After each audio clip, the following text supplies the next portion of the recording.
It is now 6 o'clock. I call the meeting to order.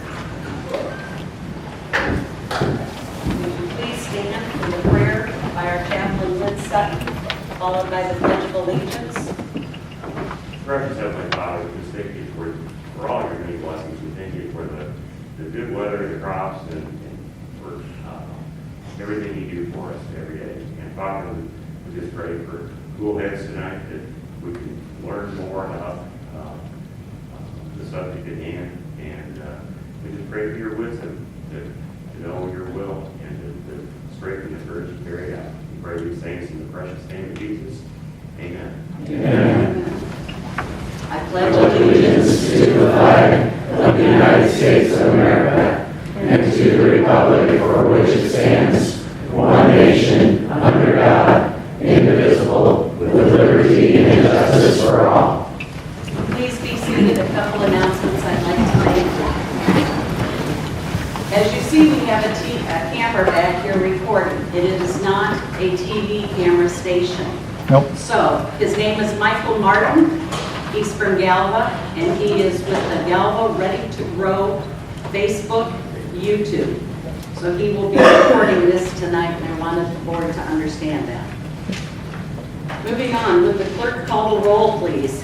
Gibby Breeden. Here. Mark Burton. Here. Jill Darren. Here. Ray Elliott. Here. Joe Garrity. Here. Rex Kaiser. Here. Kathy Nelson. Here. Jim Thompson. Here. Bob Wachtel. Tim Yeager. Here. Shannon Buman. Here. Chad Winter. Dave Dobbles. Here. Natalie Hendricks. Marshall Jones. Present. Jan May. Here. Mike Ravis. Here. Dale Stiles. Here. Crystal Strode. Here. Lynn Sutton. Here. 18 members, we have a quorum to conduct business. I would entertain a motion to approve the agenda. However, we do need to make an amendment to the agenda. We are moving county board presentations due to a time commitment of one of the presenters in front of public comment. So it will now 3 becomes 1, 1 becomes 2, and 2 becomes 3. At the same time, we need to add an E under presentations, and that is the ETSB proclamation recognizing ETSB Workers Week. Are there any other changes? Hearing none, could I get an improvement for the amended agenda? Jill, thank you. Second by Mr. Burton. Discussion? All those in favor say aye. Aye. Opposed? Motion passes. We will now then move on to county board presentations, starting with the University of Illinois Extension presentation by Jenny Gardner. Thank you for having me here again this evening. I look forward to seeing you here every year. I hope you're getting the newsletter every month. Yes. Email me if you're not.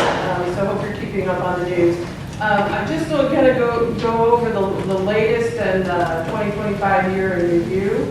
One of the things that I'm sure you saw in our communication was the elimination of the SNAP Ed program, and I wanted to explain what our unit did. The community need was still there. We already had some commitments. We had some partners looking for us to continue to work. So what we did is I insist on sustainability of our extension unit. And so what we did is we created temporary part-time positions. So these do not then affect the sustainability. We secured some local grants. There's also the Department of Human Services is providing some funding. So we're able to do some of that. Obviously, we can't do all this. So I wanted to let you know that we're meeting those obligations that we said we would do. So that's one thing. In last year, we provided in-person programming to 7,881 unique individuals and 16,600 program participants. So pretty good.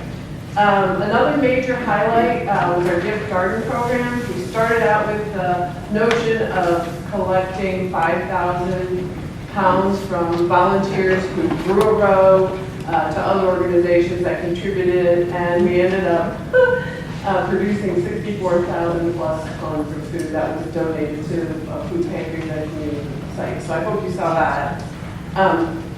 Youth Development hosted a parking lot party to recruit clover buds. So those are youngins that are 8 and younger to become clover buds and starting the 4-H program. And that went very, very well.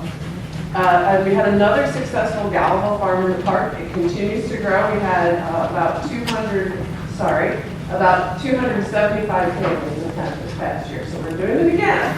In terms of community and economic development, Russell worked on an economic impact analysis and social impact assessment for an ag industry client in Henry County that's looking to expand operations.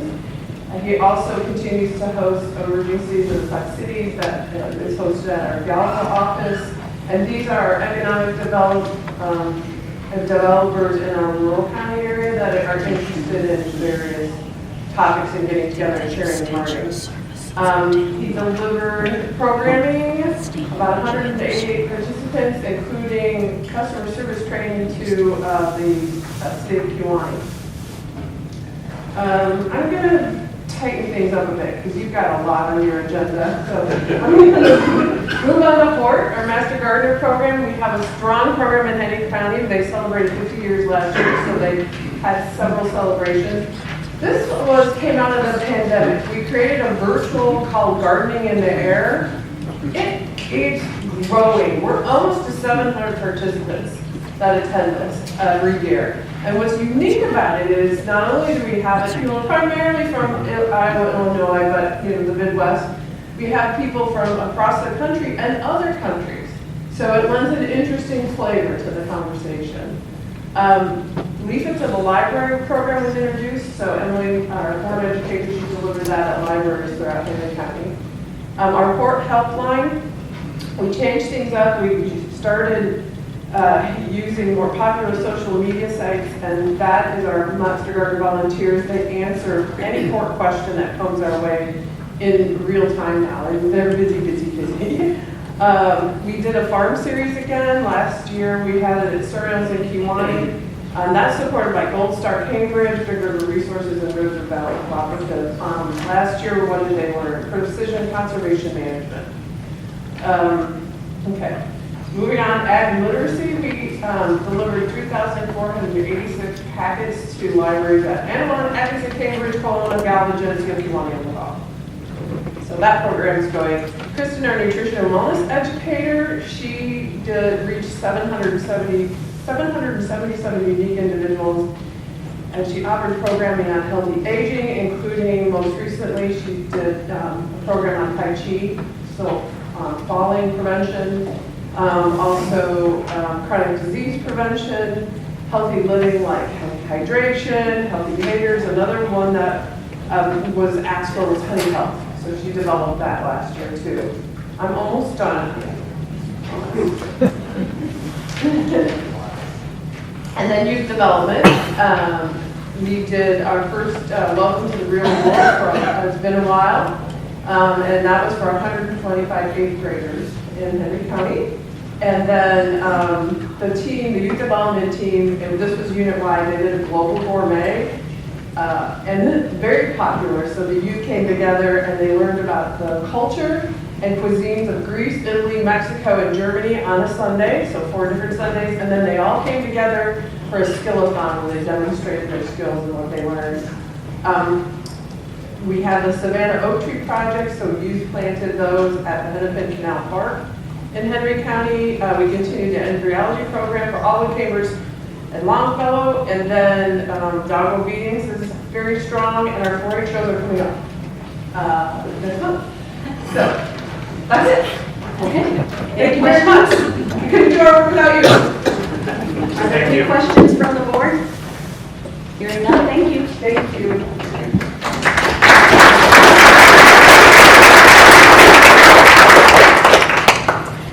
B is the proclamation recognizing Motorcycle Awareness Month. I would entertain a motion to accept that. Thank you, Kathy.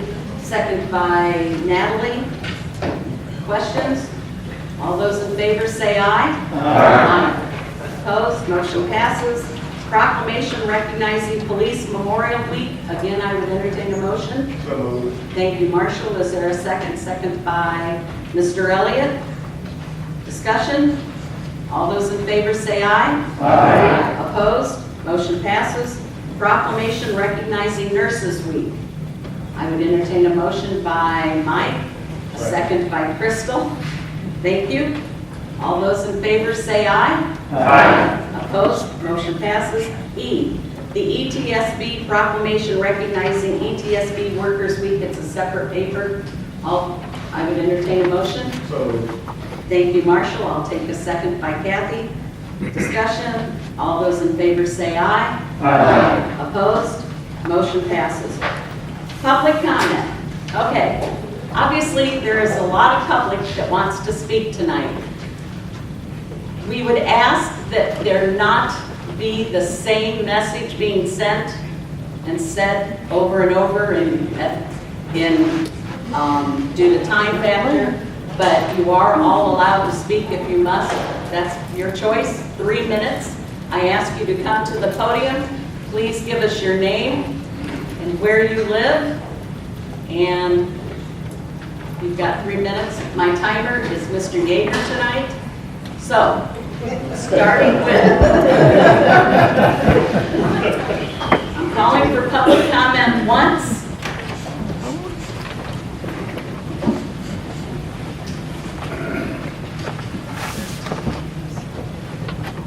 Jill, could you please record their name and address for me? I know that you also have it. Thank you. Go ahead. My name is Dustin Williams. I live in Galva at 211 Southeast 8th Avenue.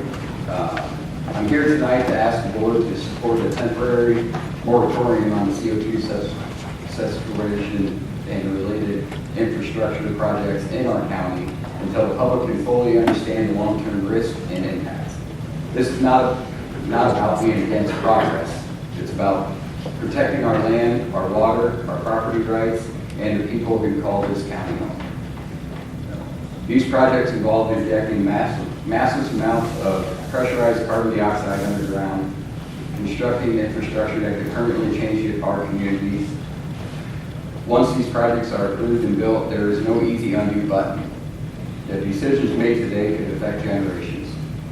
Many residents still have serious unanswered questions. What happens if there's a leak above ground from the pipelines and infrastructure? What happens if there's a leak below ground, surrounding formations or the groundwater sources? What happens if there's a complete fracture or failure in the impermeable shale cap rock that is intended to contain the pressure within the Mount Simon formation? Who is financially and legally responsible for decades from now if problems occur? Do the people within this projected plume area still retain the subsurface deed rights? And if the CO2 plume expands beneath private property outside the original construction boundaries, would the company eventually seek to use eminent domain powers to gain control of additional subsurface areas? These are not unreasonable questions, they're responsible questions. Across the country, communities are slowing these projects down because they recognize the importance of careful review before irreversible decisions are made. A moratorium does not permanently stop development. It simply gives this county time to study the science, review independent data, hear from experts on all sides, and most importantly, hear from the constituents who will live within the consequences of this. We also need time to conduct an independent air study to determine whether large-scale carbon capture is even necessary in this area. We need to understand what long-term effects removing carbon dioxide from the atmosphere could have on local crop yields, because carbon dioxide is an important component to plant growth and food production. Right now, many people feel like these projects are moving faster than the public can keep up with. That creates distrust and division. A temporary pause would show that the board's values transparency, public participation, and informed decision-making. As elected officials, your responsibility is not to consider economic promises made today, but to safeguard the long-term health, safety, property rights, and future of this county for your constituents and future generations. I respectfully ask the board to stand with the people you represent, and enact a moratorium until all environmental, safety, legal, and financial concerns can be thoroughly reviewed and transparent in the public process. Thank you.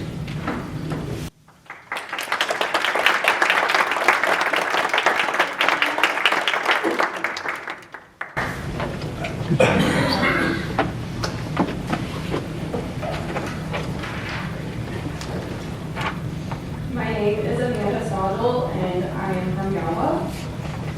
Good evening. My name, again, is Stodgel. I am a registered nurse and a certified field nurse consultant. I am here today because as a medical professional, I cannot remain silent while dangerous misinformation is entered into the record. It has been stated by local leadership that CO2 is not harmful. This is a clinical that puts every resident in this county at risk. For the record, CO2 is a lethal asphyxiant that displaces oxygen. While when it leaks, it doesn't just linger, it kills. Any emergency plan or education built on the assumption that the substance is harmless isn't just ill-informed, it is clinical negligence. We have heard on May 12th that this is a federal issue, but let's be clear, the EPA does not respond to 911 calls in Galva. Our local EMS does, or at least they're supposed to. I have conducted a forensic audit of our current infrastructure. I have identified a 21-hour service vacuum where no local ambulance was available to respond to our citizens. I have verified multiple ghost calls where local units were paged but failed to arrive. We have already a documented sentinel event in this county over a 20-minute response delay that resulted in a cardiac arrest death near school grounds. We are not prepared for a standard medical emergency, let alone an industrial carbon failure. The reason for this failure is a systemic data blackout. I am holding a FOIL response from the Henry County Sheriff's Office, which claims there were no instances of a mutual aid in Galva the week of May 4th. However, local police blotters explicitly show Starr County medics were in town performing emergency assists during the same period. Furthermore, the Sheriff's Office stated they cannot even identify a specific project addresses such as 8,000 Market Street. If our county dispatchers cannot find the site and our records cannot even track the help arriving from other counties, then we do not have a functioning emergency plan. We have a paper shield that will fail the moment it is tested. The OEM admitted on May 12th they were waiting for a developer, Lapis, to provide safety data. Relying on a developer for safety oversight is a massive conflict of interest. I finalized a clinical liability audit that proves our current safety net is in the state of failure. I look forward to presenting these gaps at the June meeting so the board can make an informed decision based on local infrastructure, not just federal regulations. And simply 3 minutes is not enough for an over 50-page forensic audit to represent and present. Thank you.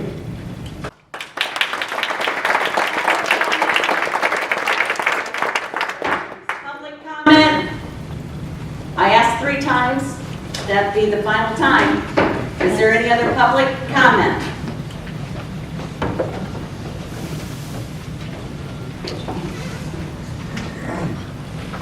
Thank you for this, David. Good evening, board members. My name is Lisa Rose, and I live in Galva, in the rural area. I'm here tonight to focus on the carbon capture project in Galva.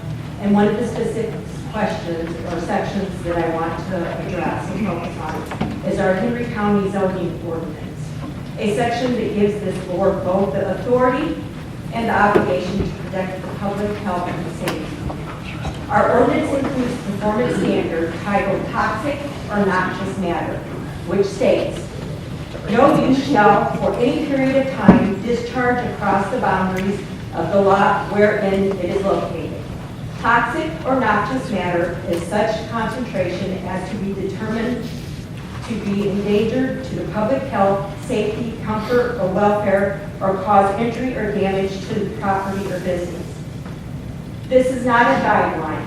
This is a mandatory pass or fail requirement for any industrial use in Henry County. And this is where carbon capture sequestration, CCS, fails the most basic test of compliance. CO2 is high in concentration and is legally recognized as a noxious gas. It displaces oxygen, pools in low areas, and can render a person unconscious in seconds.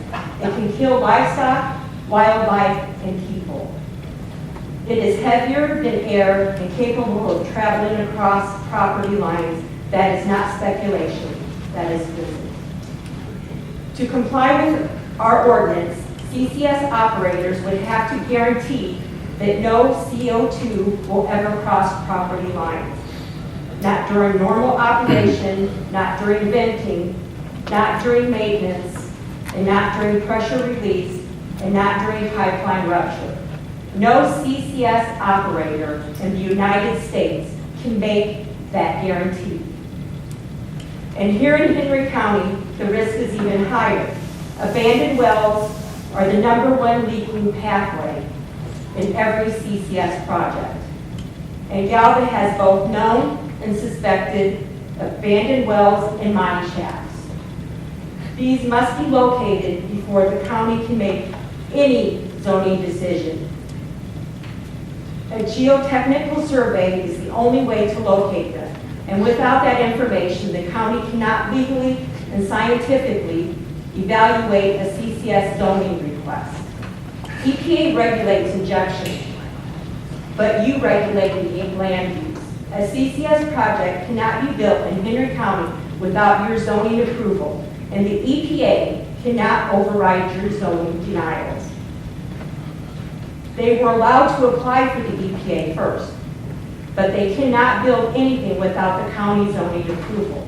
And because there is currently no zoning application on file in Henry County from my research, this board has not only the authority, but the legal obligation to state that the project cannot move forward in any capacity. Tonight, I am asking the board to confirm publicly. 3 minutes. Thank you for your time. And can I please speak with this? That'd be fine, thank you. Thank you.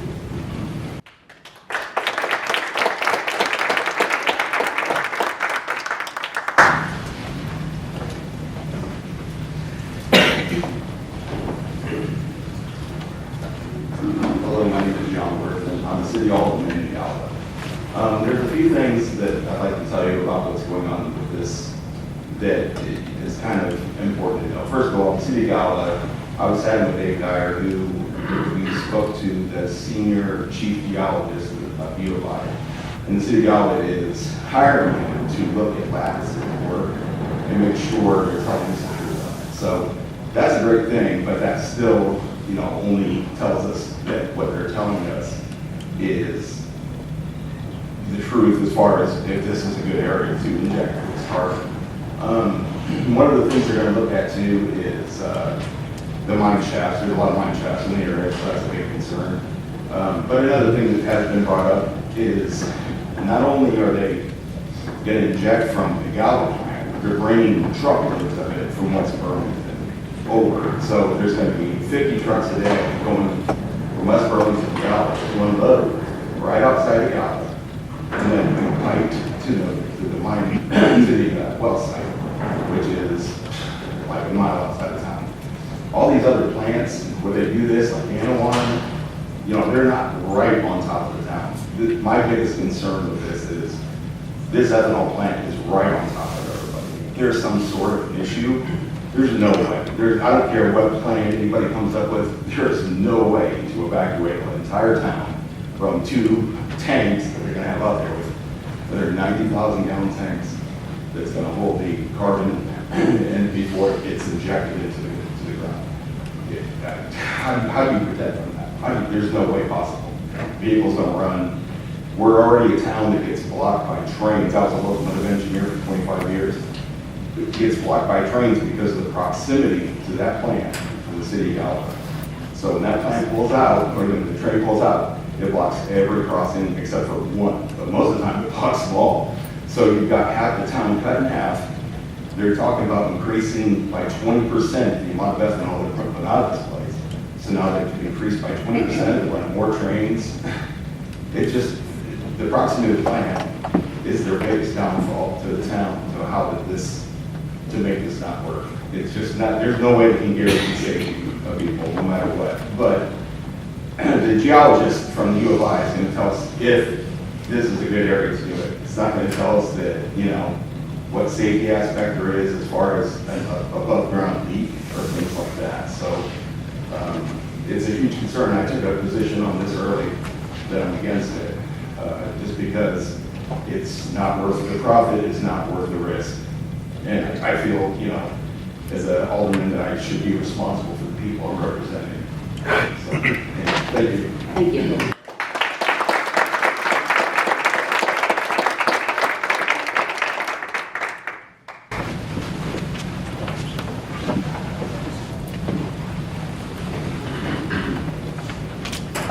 Good evening. I'm Jason Rose from Galva. Thank you for this opportunity. My family farm sits along the Edwards Creek South, approximately 0.78 miles downstream from Big River Resources in Sportsman's Lake. That location matters because it places my family and many of our neighbors directly in the downstream receptor zone where upstream impacts reach us before the creek even joins the Edwards Creek North. To be precise and factual, Edwards Creek South and Edwards Creek North come together in section 27 of Andover Township. Our farm is located below Edwards Creek South, upstream of that confluence, meaning that we are among the first properties affected by anything entering the creek from Big River Resources drainage system. But this isn't just a rural issue. Residents inside the city limits of Galva live only a stone's throw away from Big River Resources and Sportsman's Lake. They are physically closer to the industrial drainage pathway than we are. Their proximity makes this a public health and emergency response concern for the entire community. Now let me clarify hydrology because it's important and often misunderstood, whereas Google Maps makes it look like that Edwards Creek flows straight towards the Mississippi River, but the official hydrology shows the verified chain goes from Edwards Creek, Spoon River, Illinois River, Mississippi River. The Spoon River is receiving the water from Edwards Creek, the Illinois River receives the water from the Spoon, and the Mississippi receives the water from all said rivers. A traditionally navigable water, the Mississippi, is under the Clean Water Act. That means anything entering Edwards Creek becomes a federally connected watershed. Upstream from all of us is Big River Resources, a federally regulated facility with documented enforcement history.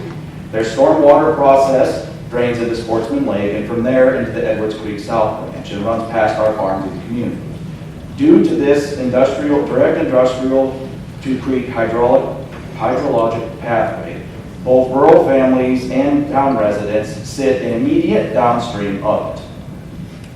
Once the drainage leaves the property and enters the Edwards Creek, it becomes Henry County's responsibility to protect. Private wells, shallow groundwater, agricultural land and livestock, residents that are living near the facility, and public health and safety. That is a responsibility that cannot be delegated and cannot be waived. Now, we add the proposed Lapis Class 6 injection, Class 6 wells in subsurface pressure with brine displacement for the potential of CO2 migration. We all know from the ADM indicators Class 6 project that injection does not always behave as predicted. Decatur experienced pressure irregularities, plume migration outside of the molded boundaries. So here is what the situation in Henry County. We have an industrial drainage entering Edwards Creek South. We have residents in the town living extremely close to the drainage source. We have downstream agricultural receptors, including private wells. And we have a facility with federal enforcement history. We have verified hydrologic path to federally protected. Sorry, but it's 3 minutes. He's on a roll.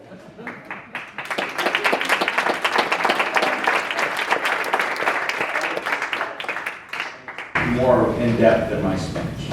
Okay, thank Thank you. Thank you. Thanks, everybody. We have Give you a good rest. Is there any more public comment? I will only ask 2 more times. Public comment twice. Public comment 3rd time, final time. Thank you.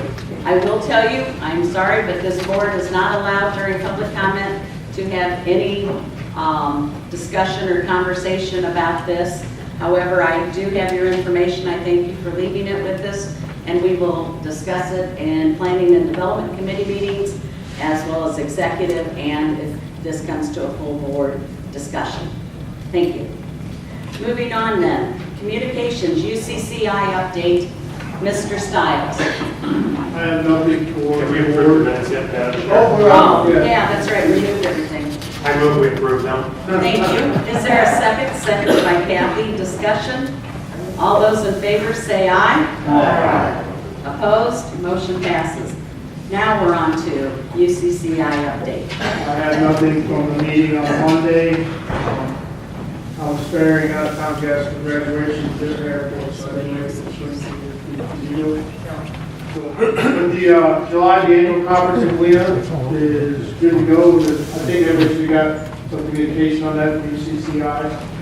If you want to go to Galva, with the board chair, we'll see you. Thank you.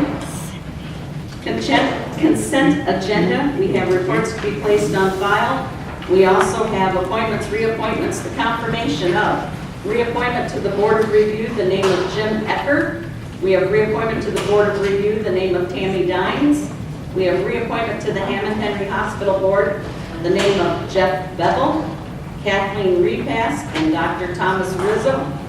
We have appointment to the ETSB Board, which is the Emergency Telephone Systems Board, the name of Clinton Flawless. We also have to be held over the appointment to the Atkinson Fire Protection District, the name of Gene Roman, and the name of Daniel DeSmith. Second page, we also have the name of Kenneth DeSmith. We have the appointment to the Zoning Board of Appeals, the name of Roger Yarger. At this time, I would entertain a motion to accept these. Thank you, Shannon. Is there a second? Second by Mr. Burton. Discussion? All those in favor say aye. Aye. Opposed? Motion passes. We are on to standing committee reports, starting with Public Safety. Natalie Hendricks. I'll be brief. The Public Safety Committee meeting met on Monday, and we have no action items. Our minutes are in your packet, and our next meeting will be on Okay, thank you. Transportation, Rex Kaiser.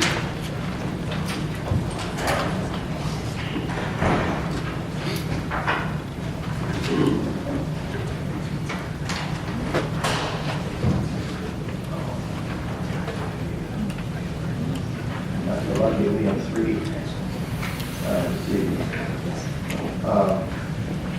we have 3 action items. Can we get started? I move that the board award the bid to the lowest possible or responsible bidder for the 2026 township motor fuel tax material revenue. One moment. We have a motion. Do I have a second? Second by Ms. Yeager. Discussion, Mr. Kaiser. On May 5th, 2026, 11 and 10, at the Highway Department for the Township Motor Fuel Tax. This is an annual project for furnishing and hauling aggregates to various road districts in the county. Results of this levy are reported in your tabulation bid. It's in your package. The purchase of all material will be used. Road district motor from the use of the district motor fuel tax fund, and recommended that we award the bid to the group unanimously approved by the transportation committee. Any questions? It's just, okay, this is an annual thing. The people that will deliver it to the various places that requested, and look at their bid. You don't have to bid on everything. You can bid whatever they want, or whatever they want to do. And that's just a calculation. So, how they recommend recommended by the Transportation Committee. Is there any discussion or questions? Hearing none, would the clerk call the roll, please? Mike Ravis, Yes. Dale Stiles, Yes. Crystal Strode, Yes. Lynn Sutton, Yes. Kippy Breeden, Yes. Mark Burton, Yes. Jill Darren, Yes. Ray Elliott, Yes. Joe Garrity, Yes. Rex Kaiser, Yes. Kathy Nelson, Yes. Jim Thompson, Yes. Jim Yeager, Yes. Shannon Buman, Yes. Dave Dobbles, Yes. Natalie Hendricks, Yes. Marshall Jones, Yes. Jan May, Yes. 18 yes, motion passes. Mr. Kaiser. Yes, on second motion for this evening, I'd like to move that the board award a bid for the 2026 recycling project to the lowest responsible bidder, that being Grant Construction, an amount of $72,854, and authorize the chairman to execute the contract. I have a motion and I have a second by Crystal. Discussion, Mr. Kaiser. Yes, on May 5th, 2026, requiring no levy for the township motor fuel tax road recycling project. The purpose of the project is to grind and recycle various townships and municipal roads in the county. The results of the levy are reported on your tabulation bid as well, and included in the draft project packet. The project is paid with motor fuel tax funds, and the recommendation was approved by the recommendation of the board of Grant Construction and Finance is approved by the Transportation Committee. Any questions? Questions or discussion? Hearing none, would the clerk call the roll, please? Dale Stiles, Yes. Crystal Strode, Yes. Lynn Sutton, Yes. Kippy Breeden, Yes. Mark Burton, Yes. Jill Darren, Yes. Ray Elliott, Yes. Joe Garrity, Yes. Rex Kaiser, Yes. Kathy Nelson, Yes. Jim Thompson, Yes. Tim Yeager, Yes. Shannon Buman, Yes. Dave Dobbles, Yes. Natalie Hendricks, Yes. Marshall Jones, Yes. Jan May, Yes. Mike Ravis, Yes. 18 yes, motion passes. Mr. Kaiser. Okay, and last action for tonight, I'd like to move the board award a above-ground fuel storage and dispensing system that would be the pump. Responsibility and companies and OWL Services Affiliated Company, an amount of $353,959.62, and authorize the chairman to execute the contract. I have a motion. Is there a second by Mr. Elliott? Any other discussion? Mr. Kaiser. On May 5th, later in the afternoon, a local letting was held at the Highway Department for the above-ground fuel storage and dispensing system project. The results of the letting are included in the tabulation report contained in the report packet. The existing fueling system, including the underground storage tank, fuel island, and associated piping, was installed in 1983 and has reached its useful end of life service.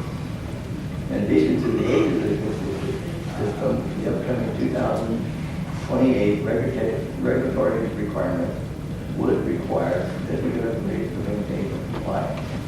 It is estimated to take at least $250,000 to get upgraded. The proposed project replaces the existing underground system with a new above-ground fuel storage and dispensing system designed to meet the regulatory standards. This project was included in the approval of the 2026 Highway Department budget and the Transportation Committee unanimously agreed that we award the contract to Scott had anticipated this coming about a number of years ago, actually. I don't know how many, but he knew it was coming. It is a project that nobody really wants to spend money on, but it has to get done. And by 2028, we'll be out in time. So we ask that to approve this. And again, it's coming out of his budget, which he's been planning on for a number of years. Mr. Yeager. How big is our current system? I know you say it's becoming obsolete, but how many gallons is it? To be honest with you, I don't know exactly, but the new ones would be bigger and better. Okay? Is it one single, I'm kind of blown away this much money, Scott is here. 16,000 gallons. I'm Yes. curious. The chair recognizes Scott. Okay. Yeah, the existing system is 2 underground 10,000 gallon tanks, one unleaded, one diesel. The new system will be one above ground tank, 16,000 gallons, divided 8 and 8. So 8 of it will be diesel and 8 of it will be regular? Correct. Chair recognizes Kathy Nelson. So what happens to the old underground tanks? They'll be removed. The company will take care of it. Any other? Yes. Chair recognizes Marshall. Noting Illinois oil marketing and Senegal, we use both these or just one? And we have used them in the past. I'm very familiar with the work and done things work in the past. Good company. Anyone else? Yes, Mike. One question for that too. With the above ground storage, do we have to be concerned about the extreme cold weather, diesel? Chair recognizes Scott, who is our highway superintendent. The question again, I'm sorry. I'm sorry. So with above ground storage, do we have to be concerned about extended cold periods of fuel bill? We do have to be concerned, but we do a blended. So it'll be Number one, treated number as two, blended? and then the additive that we're going to be selling. Well, that's the practice is down.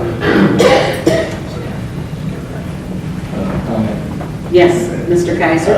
The area will be guarded by, concrete posts like you see out here. It won't be that fancy. But so that it won't be ran into or any of that. It's really well designed. Scott's been working on it for years. Anyone else? Would the clerk call the roll, please? It is in the budget. Oh, Actually, I have one. It is in the budget, correct? Yeah. Okay, thank you. Sorry to keep you. no, that's fine, thank you. Clerk call the roll. Crystal Strode? Yes. Lynn Sutton? Yes. Kippy Breeden? Yes? Mark Burton? Yes. Jill Darren? Yes. Ray Elliott? Yes. Joe Garrity? Yes. Rex Kaiser? Yes. Kathy Nelson? Yes. Jim Thompson? Yes. Tim Yeager? Yes. Shannon Buman? Dave Dowles? Yes. Natalie Hendricks? Marshall Jones? Yes. Dan May? Yes. Mike Ravis? Yes. Dale Stiles? Yes. 18 yes, motion passes. Mr. Kaiser, anything else?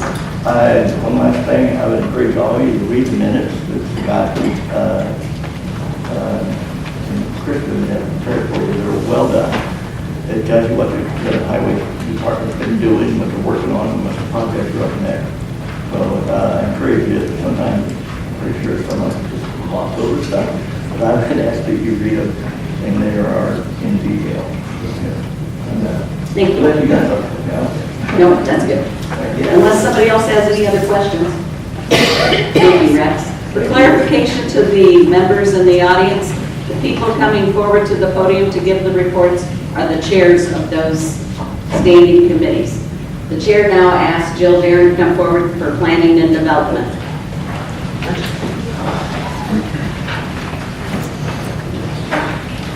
All right, tonight we have one action item. The Planning and Development Committee met on May 12th of last week. I will make a motion to approve the North Hope Solar 26-03 special use permit, requesting Article 8, Ag 1, Agricultural Section 3 as a special use permit for commercial solar energy system, and Appendix C, Section 306, commercial solar energy system permit on the listed tax parcel. I have a motion, I have a second by Burton. Discussion, Jill? All right, so the Planning Committee and Zoning Board of Appeals met last month, and there was a presentation by local people, North Hope Solar, legal counsel representing Matthew and Amanda Miller and the North Hope Solar. Discussion was had. You can see in your meeting packet the location of Center Alpha. And it was unanimously passed by the Planning Committee and all yes one day by the Zoning Board of Appeals. So, Discussion? Yes, Mr. Buman? Was there any opposition from neighbors at all? no. Anyone else? Would the clerk call the roll, please? Lynn Sutton? Yes. Kitty Green? Yes. Mark Burton? Yes. Jill Darren? Yes. Ray Elliott? Yes. Joe Garrity? Yes. Rex Kaiser? Kathy Nelson? Yes. Jim Thompson? Yes. Tim Yeager? Yes. Shannon Buman? Yes. Dave Dowles? No. Natalie Hendricks? Yes. Marshall Jones? Yes. Jan May? Yes. Mike Rivas? Yes. Dale Stiles? Crystal Strode? Yes. 17 yes, 1 no, motion passes. Is there any other discussion, Jill? Yes, so at our Planning and Development Committee, we did have some public comment with concerns based on the carbon capture outside of Galva. We had the planning manager, Kyle Stromquist, gave an update. So with this carbon capture, it is what they call a class 6 well. So it falls under the federal Environmental Protection Agency's jurisdiction. And we were further informed that the county actually has no jurisdiction over this.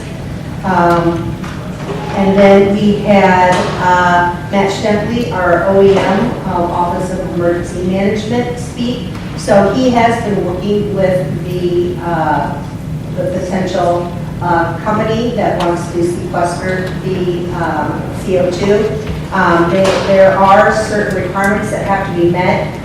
Several years ago, for those of you that have been on the board a while, remember we actually did a moratorium on carbon dioxide sequestration because there was not much for statutes in place and protections in place. So in that interim of 2 years, which it has been past that time, the state of Illinois has passed statutes defining certain things, with part of that falls under Matt's purview due to the requirements that are in there.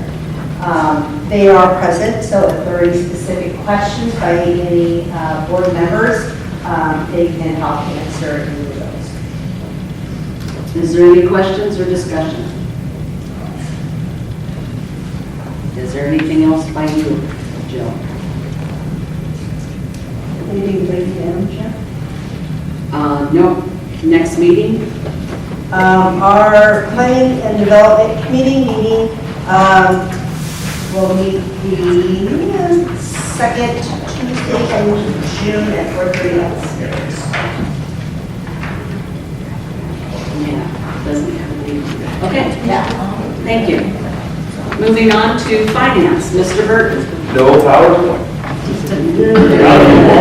Everybody's here. We met on 14th of May at 5 p.m. In category of old business, we did review our first time of the capital budget planning tool. We talked about that last fall when we had the budget. There are several important and in some cases critical projects that we have identified by county staff, elected officials, and administration, and we've got supplemental in the pipeline as well. We're also identifying multiple funding sources for those, including our existing capital budget line items, unrestricted general fund surpluses, as well as then including some of the in the defense budget as they come up. We plan to review this list quarterly and with the board, and it's pretty dynamic, and we'll bring up updates to the board report. We think this is a strategic and necessary function for both the finance committee and the board to be fully engaged in. In new business, the assessors, county clerks, treasurers, and secretary reports for April were submitted and discussed. Assessor's office reported that township assessors are continuing to submit changes to pictures for assessment year 2026. Got a lot of pension applications, renewal kind of for that office. Farmland Review Committee meets on May 29th at 9 a.m. to review 2027 farmland values. We did take note that the state of Illinois productivity index will increase by $62.38 per acre. That's a 10% increase since last year's rate of $56.71 per acre. Thus, there will be continued pressure that our farmers are going to feel and see in their property bills for farmland in the future. We talked a little bit about our PTEC committee about what is happening to the farmland assessments. They are going up even quicker than regular assessments are. County clerk's office reported finalized taxes were passed to the treasurer's office. I'll talk a little bit about that in a minute. Megan from the accounting office has been working with Will at Hillcrest. That's still continuing in areas that are a little more complicated there. Updates to the election webpage for the upcoming November 2026 general election, either in place or in place.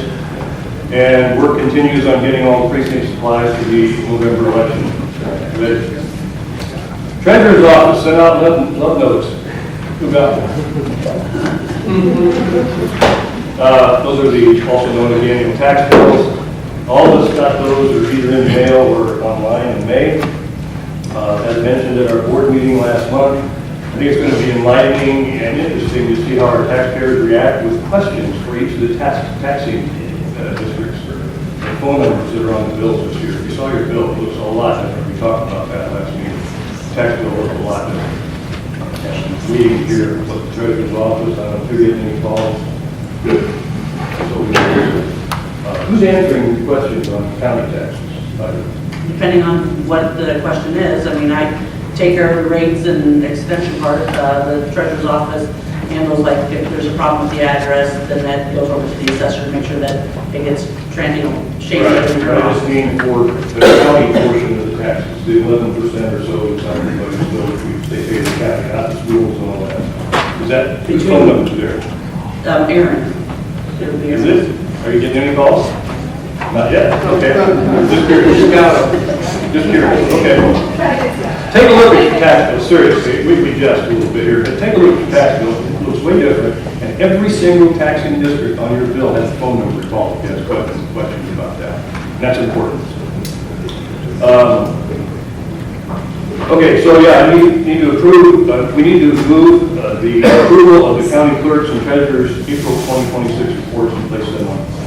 I have a motion and I have a second by Ray Elliott. Discussion. Would the clerk call the roll, please? Kippy Breeden. Yes. Mark Burton. Yes. Jill Darren. Yes. Ray Elliott. Yes. Joe Garrity. Yes. Rex Kaiser. Yes. Kathy Nelson. Yes. Jim Thompson. Yes. Tim Yeager. Yes. Shannon Buman. Yes. Dave Doppels. Yes. Natalie Hendricks is gone. Marshall Jones. Yes. Jan May. Yes. Mike Ravis. Yes. Dale Stiles. Yes. Crystal Strode. Yes. Lynn Sutton. Yes. 17 yes. Motion passes. Go ahead, Mr. Second, I move we approve the April 2026 county accounts in the amount of $2,915,630.39. I have a motion. Is there a second? Second by Crystal. Discussion? A little bit of commentary on our current finances. We're 42% of the way through our fiscal year already. So far this fiscal year, in general accounts, we are running about 33% of the planned revenues received. That's because we haven't got our first tax installment yet. That number's going to rise. We are only at 39% of planned expenditures, so 42% of the way through the year, 39% of our expenditures. That's good, even counting the capital project fund. So we're in good shape this year so far. Public safety sales tax fund continues to grow at a rate of about 30% faster than our most recent forecast. Part of that's due to IGAS prices, so it's bad news and good news. And we aren't really yet into the busy travel months of the summer because that lags 2 or 3 months are reporting that sales tax. Need to vote on that, the county counts. Okay. You're done Yep. explaining? Okay. Would the clerk call the roll, please? Mark Burton. Yes. Jill Darren. Yes. Ray Elliott. Yes. Joe Garrity. Yes. Rex Kaiser. Yes. Kathy Nelson. Yes. Jim Thompson. Yes. Tim Yeager. Yes. Shannon Buman. Yes. Dave Doppels. Yes. Marshall Jones. Yes. Jan May. Yes. Mike Ravis. Yes. Dale Stiles. Yes. Crystal Strode. Yes. Lynn Sutton. Yes. Kippy Breeden. Yes. 17. 17 yes. Motion passes. Go ahead, Mr. Burton. First item of new business is I move we approve the circuit clerk's revised salary resolution as in your package. I have a motion. Is there a second? Second by Mr. Kaiser. Discussion, Mr. Burton. Yep, you will recall last month, right like 11th hour before the meeting, we discovered that we could not pass a new resolution for the circuit clerk salary, that we had to go back and modify the one that was in place, that had been passed earlier. So we sent that back to the Finance Committee to have that done. The revised resolution is in your packet, and what the important thing is, the amounts are aligned correctly for fiscal year 27 and 28 with our other elected officials revisions that we passed last month. So it's the same information, it's just in a revised resolution as opposed to a brand new resolution. Discussion or questions? Yes, Mr. Yeager. When is this person up for re-election? 2028. 28. And I've heard other people that we've heard pay raises up for election. I didn't hear what you asked. When are the people we approved at the last meeting up for election? 2026. So why are we making a change mid-cycle? This person's up for election in 2 years. I don't understand why we're making a change now. We should be making this change in 2 years when they're up for election. They're in office, they ran for the job, knowing what the pay is. It's been their pay. They're up for election in 2 years. It is beyond me why would we be changing the pay presently for this position. Understood. It's really great. Let's give everybody another pay raise. I've got to give everybody a pay raise every week because we don't go up. It's ridiculous. Mr. Yeager, please calm down. Do you want to answer that, or does our county administrator want to answer to that? Do either of you want to respond? Well, I think if we got a question, somebody should answer. Right. We talked about it last time in the meeting before. We were going to do it last time. We didn't have the resolution correct. I know you did, and I asked you at that time to reconsider whether you should be doing it outside of the election cycle, and clearly you didn't. And so I'm encouraging every other board member to vote no, because this should be done 2 years from now when this person is up for election. That's all I got.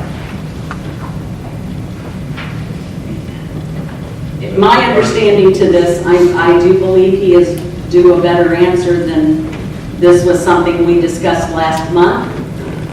Do either of you want to address that? Yeah, my understanding was during the Finance Committee meeting was that this was to, with the salary study we had performed, this was going to bring everyone in line, and this is not changing anything that in 2028, when they come up for election, this just makes this complete at that time. So when this comes back up again, this is going to be the base rate going forward. Do either of you want to give a better answer than myself? Well, that's it. Well, Madam Chair, this was the base rate 2 years ago when this person was elected. So you No, tell me it's not. this is going to be the pay 2 years from now. I mean, we just keep changing it. It's a term. We don't change Congress's pay mid-cycle. We don't change the president's pay mid-cycle. But apparently in Henry County, screw election cycles. We'll give them pay raises whenever we want. Mr. Yeager, I find that unfair, and please stay calm. Back to the county administrator. I can just add her comment that we were approached by the circuit clerk because of all of the elected officials. The circuit clerk is the only elected official that is allowed, per the Attorney General's ruling, the only position that is allowed to change salaries mid-term. And the reason that she approached us to discuss this particular change for her for the last 2 years of her current resolution are because the salary study that we had engaged in as a county, we had done that 2 years ago, so we had missed the cycle for her current resolution. So her current resolution, the wages did not reflect what we had found from the salary study, and so that was the impetus for bringing it before the committee and then the county board for discussion. Thank you. Chair recognizes Jill Barron. So as I stated last month, these are elected positions. They're not regular employees. We have no control over how they run their departments outside of legal statutes, but the board has no say. Again, I'm going to reiterate, there's no educational or certification requirements on most elected positions. Basically, you can be breathing and get elected. So, for any elected position outside of legal statutes.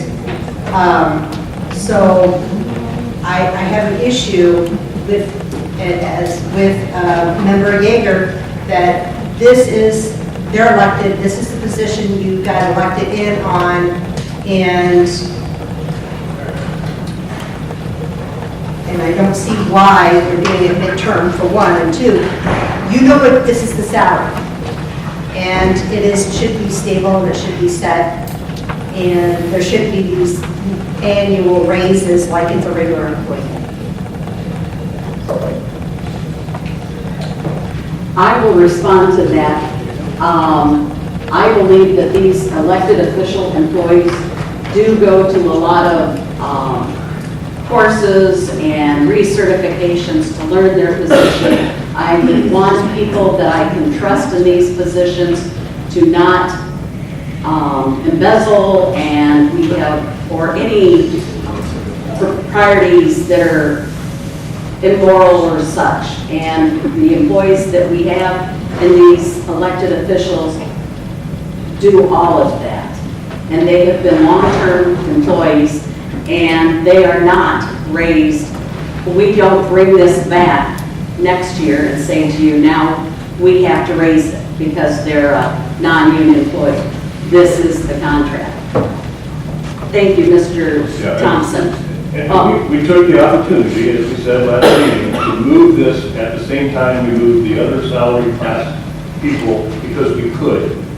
Because we can do that every 2 years. We can't do that except for every 4 years with the treasurer and the county clerk. So that's why we took the opportunity to do that. Mr. Thompson. Are we all done? I don't know. If you have a question I can answer, I'll try. No, I have a statement. I believe that the person involved is doing an excellent job. I believe she's entitled or qualified to get the amount that she's asking for. However, as Member Yeager has advised, this is an improper situation. She has a contract. She came in as an elected official, and that raise is supposed to be a determination or 1 year prior to the next election. And I think it would be improper to give a raise prior to that situation. Even though I feel she's entitled to it and doing a good job, I don't think it's a proper time to give her a raise. I don't. Chair recognizes Kathy Nelson. Was the board at fault, or did we make some mistake, or did we not do something that this resolution had to be updated? I don't remember. If we discussed that, then I missed it. Last meeting, we were going to pass a new one. Right. Because we're able to do that. Right. And the committee believes that it's totally appropriate to pay that person the comps that we found in our study. You can argue with that if you want, but we can't do a new salary resolution in the middle of the term. We have to go back and revise it. That's why we didn't do it last month. We're doing it tonight. We're revising the old one. Right? I don't know the number of it. Yes. So when should the old one have been revised? I guess that's what I'm kind of. Why? No, when should the old one have been revised? Tonight. That's what we're doing, is revising. That was the I motion. understand that, but why are we revised so we don't have to do it tonight? Did we miss a date, or miss some kind of a filing? Chair recognizes the county administrator. In response to your question, no, there is no fault to the county. The county did not do anything improper. We did everything that we were supposed to do when we first asked for the resolution. This is only an adjustment because we are able to, per the Attorney General's decision, we are able to adjust her salary or the position salary midterm. The reason that the Finance Committee decided to discuss it and then bring it forward to the county board was because when the original 4-year resolution 2216 was completed in your packet, we had not yet completed the salary study that we had engaged in for the remaining staff. She kind of, that position missed the curve on that. So that is why when the 4-year term resolutions that we generally do at this time, the treasurer, the assessor, the county clerk, the circuit clerk approached us and asked if she could also be considered for an adjustment to her current salary resolution based on the information that we now have as a county that we did not have when we passed the original resolution. Does that? Yeah, that makes sense. I was taking it that maybe we were at fault in not doing something in the right time. This is making all of the elected officials. Chair recognizes Jill Darren. All right, so I did not intimate that they are not good elected officials not doing their duty. I want to make that clear, and I made that clear last month too. My intention is they're elected officials, they know the salary, and the salary studies was meant for employees, not elected officials. So the salary study is meant for the non-union employees that we have control over. Chair It was recognizes. specifically all about elected official costs this last time. You missed that. It was only about elected official costs this last time. The salary officials were 2 years ago. We ran a specific one on those 4 positions. Okay, that was never brought up during the executive. I don't know. I've been talking about it for months.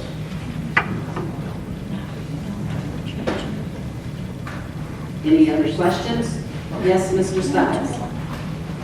So for maybe some of the new board members, we started this like 4 or 5 years ago doing comparisons on positions and pay. So we've leaned heavily on the salary studies that and the information we gathered. And we thought, and I think everybody agrees, it was a fair way to do it, based on the salary and what we got in the study. So we've been doing this for 4 or 5 years, right or wrong.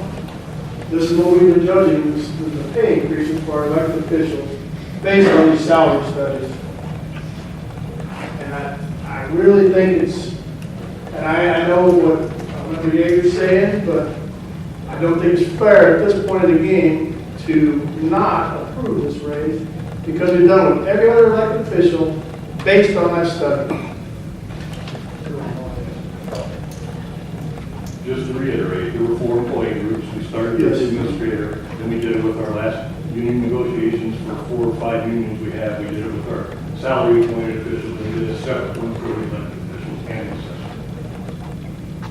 We were very clear on that last meeting. Any other discussion by anyone? Yes, Marshall. What Jill was speaking of, and what Mark was speaking of, were 2 separate studies. When we first studied for the non-union employees, so the elected employees. Right. Correct. Lately, this other one that included the elected officials. So you were talking about 2 different studies. Correct.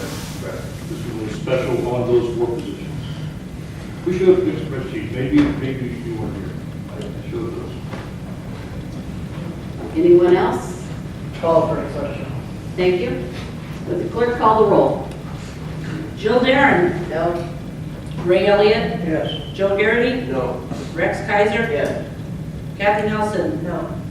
Jim Thompson. No. Tim Yeager. No. Jana Buman. Dave Dowles. Yes. Marshall Jones. Yes. Jan May. Yes. Mike Ravis. Yes. Dale Stiles. Yes. Crystal Strode. Yes. Lynn Sutton. Yes. Kippy Breeden. Yes. Mark Burton. Yes.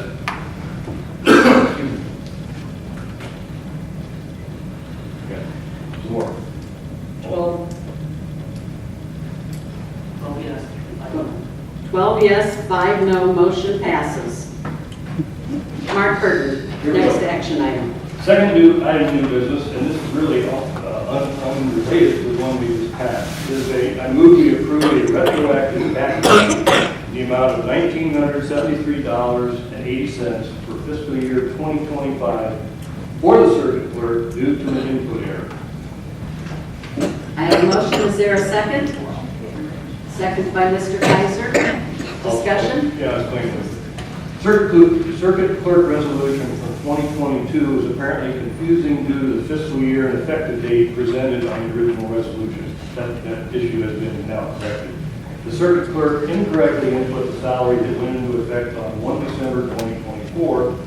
As a result, the office was undercompensated for fiscal year 25 before the error was noted. Circuit clerk has reached out to clarify the resolution with the county administrator. The error has been rectified, and the finance committee agreed that vaccine was warranted.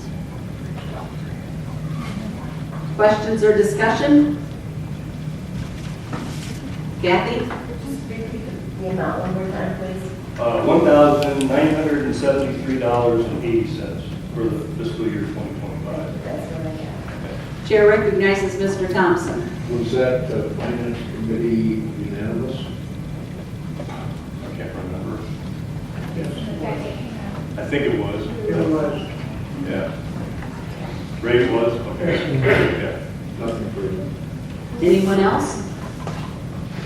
Would the clerk call, yeah, wait, Mike I just Ravis? have a quick question. So if we make a clerical mistake like that, how do we prevent that from reoccurring again?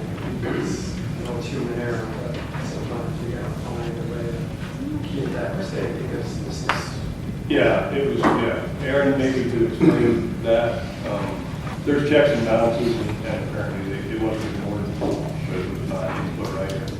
I guess the other question would be why it takes. Chair recognizes the administrator, Aaron Knopstead. The circuit clerk independently turned in her request for wage to the county clerk's accounting office. She did this unbeknownst to me, so I did not know that the budgeted amount did not match what she was actually getting paid until she brought it to my attention. As soon as she brought it to my attention, it was rectified with both my office and the county clerk's office. And then we changed the subsequent salary resolutions to the effective date within the fiscal year to clarify. And then it has the actual date that the salary is going to go back. So moving forward, there should be no more confusion about effective date versus. So what was sure didn't match the budget. The budget was correct. There was no match. So we have the money, but we have the money, but. Oh, yeah. Yeah, it's just a matter of what's getting paid out, what it's called. Any other questions? Discussion? Now would clerk call the roll, please? Ray Elliott? Yes. Joe Garrity? Yes. Rex Kaiser? Yes. Kathy Nelson? Yes. Jim Thompson? Yes. Tim Yeager? Yes. Shannon Buman? Yes. Dave Dowell? Yes. Marshall Jones? Yes. Jan May? Yes. Mike Ravis? Yes. Dale Stiles? Yes. Crystal Strode? Yes. Lynn Sutton? Yes. Kibby Breeden? Yes. Mark Burton? Yes. Jill Darren? Yes. 17 yes. 17 yes, motion passes. Mr. Burton. Third item of new business is I move we approve the 2 deeds of conveyance as delineated in your board packets. All the details there, we won't go through all that now. I have a motion. Is there a second? Second by Mr. Stiles. I assume, were you? Yes. Oh, okay, I thought you raised your hand. Thank you. Discussion? Would the clerk call the roll, please? Joe Garrity? Yes. Rex Kaiser? Yes. Kathy Nelson? Yes. Jim Thompson? Yes. Tim Yeager? Yes. Shannon Buman? Yes. Dave Dowell? Yes. Marshall Jones? Yes. Jan May? Yes. Mike Ravis? Dale Stiles? Yes. Crystal Strode? Yes. Lynn Sutton? Yes. Kibby Breeden? Yes. Mark Burton? Yes. Jill Darren? Yes. Ray Elliott? Yes. 17 yes, motion passes. Anything else? That's it. We'll meet on June 11th at 5 o'clock. Administration, Tim Yeager.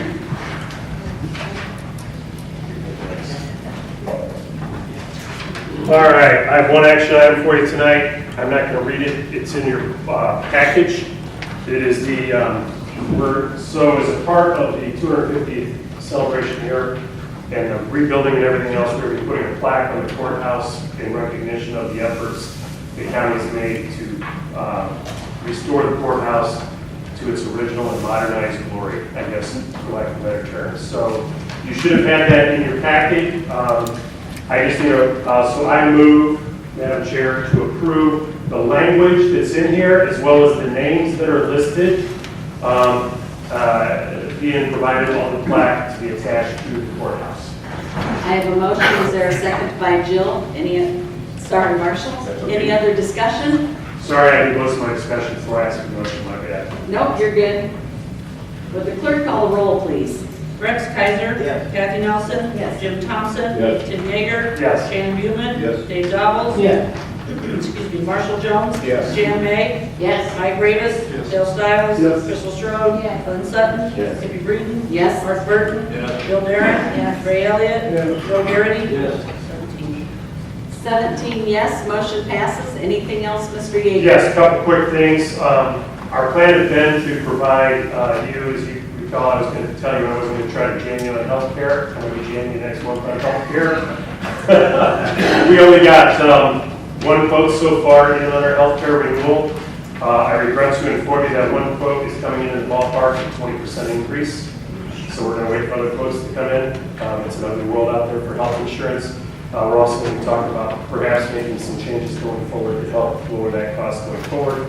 So you have that to look forward to in June, in the June meeting, and then another prelude in July. You have to look forward to a discussion, a fulsome discussion on a GIS server, and whether we outsource it or we continue to in-source a release server.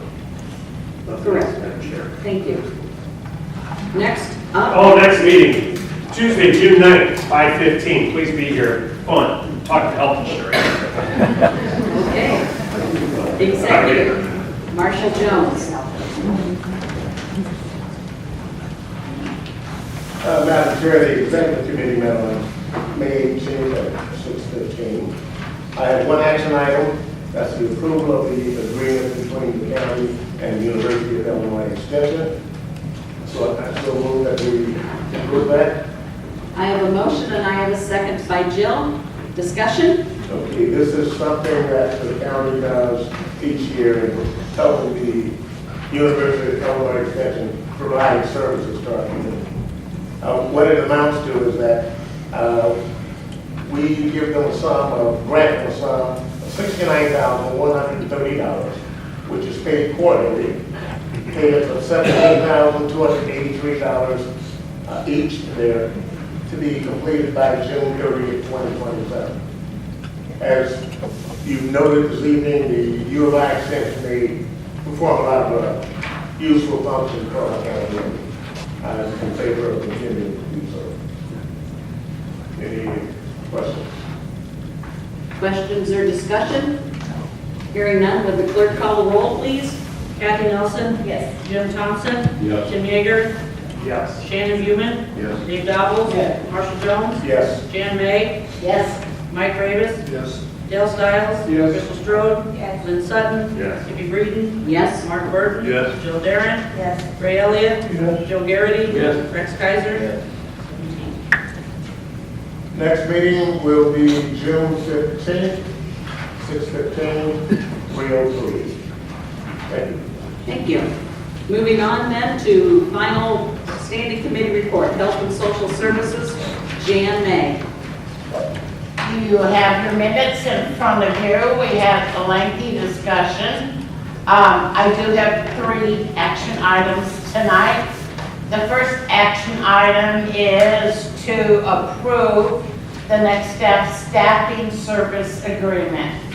I have a motion. Is there a second? Second. Thank you, Marshall. Second by Mr. Jones. This is an agreement with one of the agencies that we hire, and when we hire agency nursing or agency CNAs, we have not had an agreement on file, and so we're just catching up with an agreement that should be on file, and now it is. Questions or discussion from the board? Hearing none, would the clerk call the roll, please? Jim Thompson. Yes. Tim Yeager. Yes. Shannon Buman. Yes. Dave Dobbles. Yes. Marshall Jones. Yes. Jan May. Yes. Mike Ravis. Yes. Dale Stiles. Yes. Crystal Strode. Yes. Lynn Sutton. Yes. Tippy Breeden. Yes. Mark Burton. Yes. Jill Darren. Yes. Ray Elliott. Yes. Joe Garrity. Yes. Rex Kaiser. Yes. Kathy Nelson. Yes. 17. 17 yes, motion passes. Jan? Just one PS to that. The agreement that you have in your packet does have one little correction, and that is that RN's pay will be increased by $5. Okay.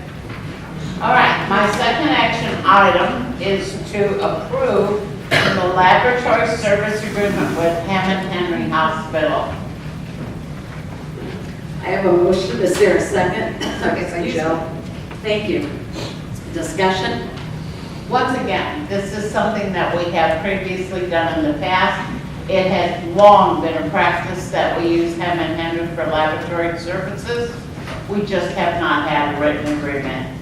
This simply puts a written agreement on file. Questions or discussion? Clerk, call the roll, please. Tim Yeager.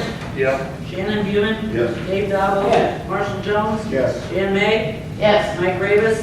Dale Stiles. Yes. Crystal Strode. Yes. Lynn Sutton. Yes. Kippy Breeden. Yes. Mark Burton. Yes. Jill Darren. Yes. Ray Elliott. Yes. Joe Garrity. Yes. Rex Kaiser. Kathy Nelson. Yes. Jim Thompson. Yes.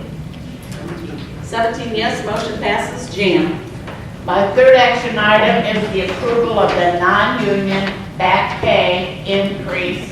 You will find this information in your packet. This was approved by the board in February. Okay. We have a motion. Is there a second? Thank you, Kathy. Discussion. Do you want to discuss the total amount? Yes, I do. We will be adding $2 to the salary and a 3% increase. The total amount of back pay because it wasn't issued in December when the contracts were signed, so they have the back pay from that, will be a little bit under $43,000. Discussion? Mr. Yeager. Did you say it's energy materials? Because I did not see it in the materials. And maybe I'm missing it. Am I the only one not seeing it? Okay, thank you. I'm not sure. It matters it's not in there, but if it was there, I just want to make sure I got you. Case disputed. Just in the minutes. It's in the minutes. All right. Okay, thank you. Yeah, it's on, starts at the bottom and goes on to the second page. Yeah, I saw it in the minutes. I just thought Okay. there was something. Yeah, okay, thank you. Yep. Any other questions or discussion? Clerk, call the roll, please. Shannon Buman. Yes. Dave Dabo. Yes. Marshall Jones. Yes. Jan May. Yes. Mike Ravis. Yes. Stiles. Yes. Crystal Strode. Yes. Lynn Sutton. Yes. Kippy Breeden. Yes. Mark Burton. Yes. Jill Darren. Yes. Ray Elliott. I'm sorry, I didn't hear you, somebody's going. Thank you. Joe Garrity. Yes.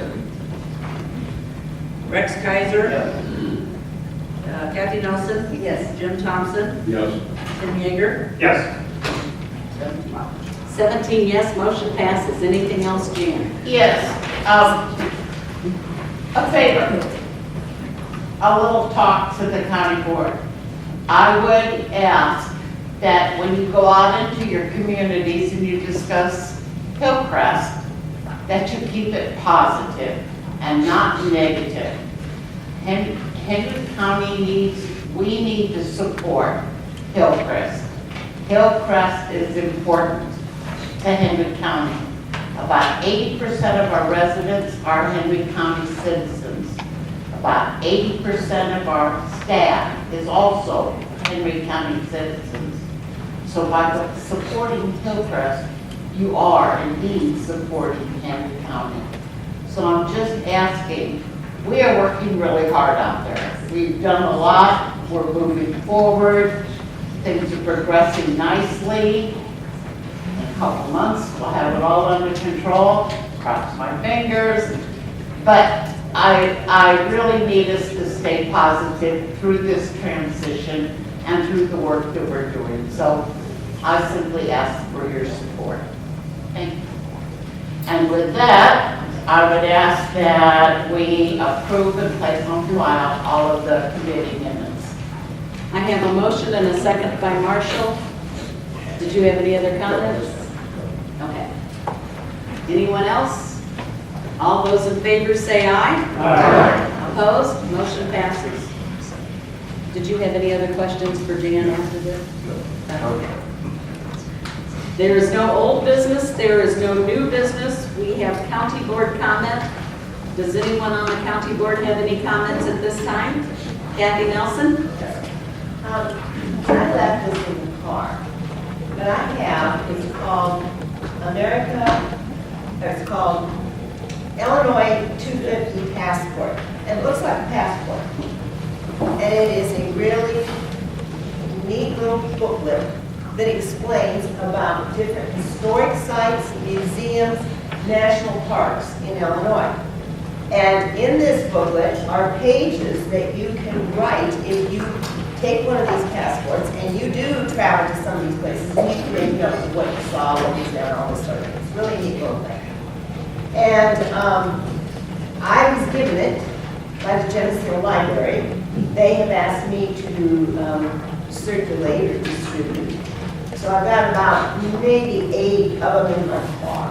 I forgot to bring them in. But if anybody is interested and you think you might like to take a page of it, it doesn't really focus anything on Henry County, but on the inside of this booklet is a map of the state of Illinois, or diagram of the state of Illinois, and it's all color-coded, giving you different regions of the state and what is, how that region, where that region fits in. And so it does mention the site of Ronald Reagan's home in Dixon, Illinois. And then, like I said, there's national parks and there's museums. So if you're interested, let me know because I got them. I'd be happy to give you one. The library has asked me to disperse. That's my PSA and I'm not going to pay. Mr. Stiles. So I'll tell Mark, the PTAB, the news tax bill, I went to several graduation parties this weekend. I got some feedback on it, they like them. Okay. Like 75% like them. They really love the pie chart on there because it's easy when you look at a pie chart to tell what percentage is actually going where. The only negative comment I got was the previous tax amount from last year was not on there, so they compare. It just has the increase on the new tax bill. So I said, well, you look that up. You should know the tax bill. But for the most part, the info was really good on the new tax bill. So. Chair recognizes Mr. Thompson. Right along with that, I had several people from Cleveland that were planning to attend tonight and talking about taxes, and they really liked that also, and they were satisfied with what they saw in the back, and they decided not to come. So it's good. It's educating people and giving them answers to where my money's going. Chair recognizes Mr. Burton. I can't let it slide, that's Kelly. Kelly just said that. I mean, we wanted to do something, she executed it, so kudos to Kelly. Thank you. Mr. Yeager. As long as we're talking about tax bills, I've had numerous comments about the pie chart, and I've had several complaints about